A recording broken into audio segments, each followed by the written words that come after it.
Hello student, आप सभी का स्वागत। और बेताल हम बात करते हैं बीए पार्ट थर्ड। और बीए पार्ट थर्ड में सेक्शन सी जो इम्पोर्टेंट है वैश्वीकरण, ग्लोबलाइजेशन अथवा भूमंडलीकरण। आधुनिक समय में भूमंडलीकरण प्रत्येक क्षेत्र में देखा जा सकता है। और ये भूमंडलीकरण का जो उद्भव हुआ है वो पूंजीवाद के कारण। लेकिन पूंजीवाद कहाँ से आया, ये भी बड़ी विकट समय है कि औद्योगिकरण या उद्योगवाद या पूंजीवाद के कारण ही पूंजीवाद।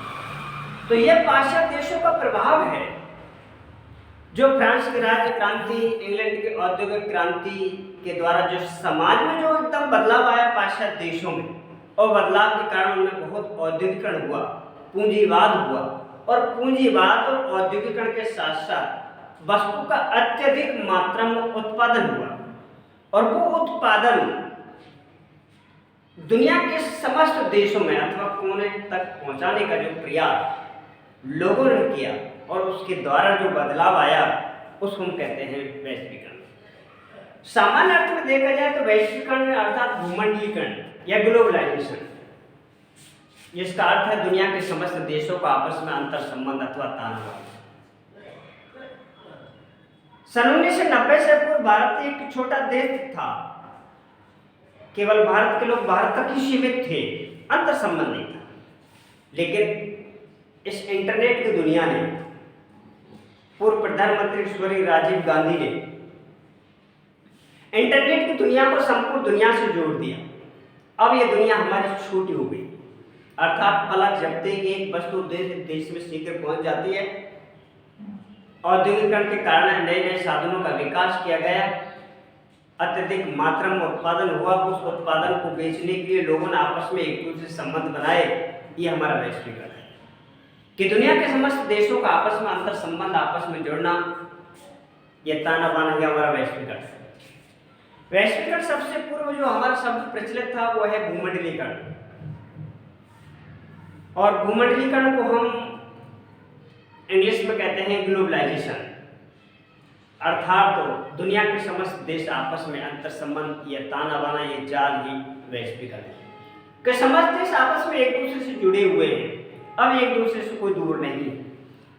हर वस्तु एक क्षेत्र दूसरे क्षेत्र में बगैर व्यक्ति के ही शीघ्र पहुंच जाती है। ये इंटरनेट की दुनिया, मीडिया की दुनिया, संचार की दुनिया, जिसने हमारे भारत के अंतर्गत दुनिया के समस्त देशों को जोड़ने का कार्य किया और बदलाव आया। तो यहाँ जो वैश्वीकरण है कि दुनिया के समस्त देशों का आपस में अंतर संबंध या ताना बाना ही वैश्वीकरण है। लेकिन इसका प्रभाव समाज पर क्या पड़ा कि समाज में जो बदलाव आ रहा है कि एक कृषक समुदाय में जो परिवर्तन देखने को मिलता है, जहां पारंपरिक विचारधाराओं को छोड़कर आधुनिक विचारधारा में जीने का जो प्रयास किया है, उसका महत्वपूर्ण योगदान वैश्वीकरण का ही है। अर्थात कृषि के स्थान पर लोग औद्योगिक को महत्व देते हैं, परंपराओं के आधार पर विचारों को, आधुनिक विचारों को महत्व देते हैं, वो हमारे लिए वैश्वीकरण है। लेकिन इसके साथ दूसरा शब्द है विश्व स्थानीयकरण। कि विश्व स्थानीयकरण क्या है? विश्व स्थानीयकरण शब्द का सर्वप्रथम उल्लेख जापान के प्रोफेसर बिजमैन रिव्यू ने किया है। बिजनेस रिव्यू ने किया है, जबकि वैश्वीकरण शब्द रॉबर्टसन ने किया है। रोनाल्ड रॉबर्टसन ने वैश्वीकरण को उल्लेख किया है। और विश्व स्थानीयकरण ये दो शब्दों से मिलकर बना है। विश्व प्लस स्थान, अर्थात विश्व को स्थान से जोड़ना, विश्व स्थानीयकरण है। इसमें भी ये दुनिया विस्तृत हो गई है, अर्थात तो हमारा एक गांव का व्यक्ति विश्व पे जुड़ा हुआ है, अर्थात एक विश्व का व्यक्ति गांव से जुड़ा हुआ है। ये दुनिया छोटी हो गई है, जिसे हम कहते हैं विश्व स्थानीयकरण, अर्थात विश्व प्लस स्थान। कि विश्व का संबंध स्थान से, और स्थान का मतलब ग्रामीण क्षेत्र का संबंध किसी बड़े बड़े देश दुनिया के लोगों से आपस में जो संबंध है वो विश्व स्थानीयकरण। लेकिन बाद में एक शब्द और आता है कि विश्ववाद। ये एक संकीर्ण अवधारणा है, संकुचित अवधारणा है, क्षेत्रीय अवधारणा है, एक सीमित अवधारणा है। इसके अंतर्गत एक राष्ट्र के व्यक्ति ही अपने आप को अधिक महत्व वरीयता देकर के अन्य राष्ट्रों को आकर्षित करने की जो प्रक्रिया है वह है विश्ववाद। जैसा कि अमेरिका एक शक्तिशाली देश है, पूंजी व्यवस्था वाला देश है। अब वो अपने आप में तरक्की करके अन्य राष्ट्रों को अपने आप को मोहित करना और आकर्षित करने की जो प्रक्रिया है वो है विश्ववाद।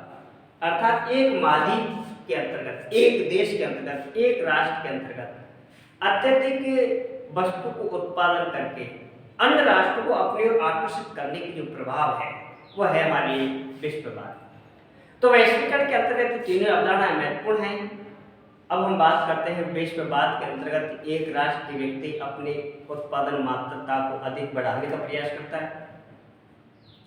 विश्ववाद में एक राष्ट्र, एक महाद्वीप, एक देश के लोग अत्यधिक उत्पादन की मात्रा को बढ़ाने के साथ साथ अन्य देशों को वितरित करता है। विश्ववाद में उत्पादन की मात्रा को अधिक महत्व दिया जाता है। विश्ववाद के अंतर्गत एक राष्ट्र वस्तु को उत्पादन करने के साथ साथ अन्य राष्ट्रों के साथ अपना संबंध बनाता है, जिसके कारण उसमें अत्यधिक मात्रा में पूंजीवाद और विस्तार हो सकता है। तो ये सारी अवधारणाएं हमारी समान हैं। नेक्स्ट